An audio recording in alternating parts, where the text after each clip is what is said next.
Week 1 out at Dornblazer Grizzly Fall Camp continues on, and we get to talk now with a familiar face, but in a new role this year. Offensive coordinator Brent Pease, the former Grizzly quarterback. Coach, first off, how are you? How's the first week of fall camp went for you so far? It's going well. I tell you, our guys are working hard, and the weather's probably not necessarily been in our favor, but it feels good how it's kind of been, staying somewhat cool. But our guys are going hard, and I like where we're at. Well, when the change and the shuffling was made here in the offseason, what were some of your first priorities of when you got in the offensive coordinator chair to put your stamp on it a little bit?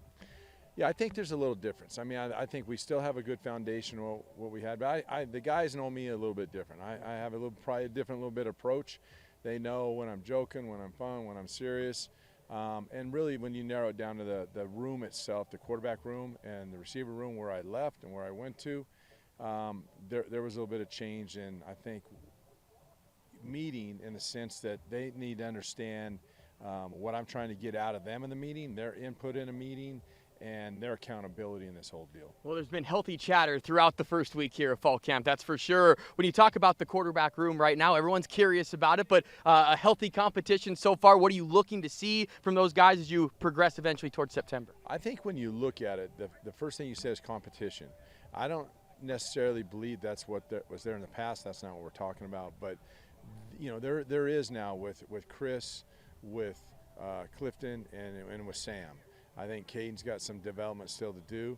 But I think with those three kids, they are veteran. They've had plays under their belt, and, there's experience. And they all bring something to the team that's maybe a little different, but they all still need to be well-rounded enough they can still run mainly what we want to do. And what are you looking for from them as a former quarterback yourself from that leadership role, right? When you see them in the meetings, on the field, what are you looking for, and what are you kind of telling your quarterbacks from that leadership standpoint?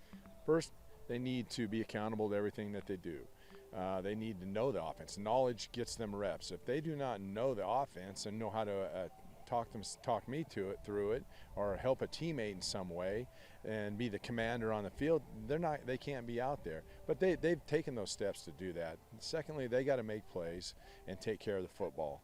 And you got to be accurate to a point that you're good in a lot of phases, short, medium, long, and then understand game situations. Final one for you. We talk a lot about the quarterbacks, but there's been a ton of chatter about the offensive line. How have you felt about that group? And again, everybody coming back. We talk about cohesiveness, familiarity, all of that. How the guys up front look to protect your quarterbacks? Well, one, I feel lucky in the sense that, I walked in a situation where there's a lot of experience, a lot of guys developed, and it's not just with the 5 starters.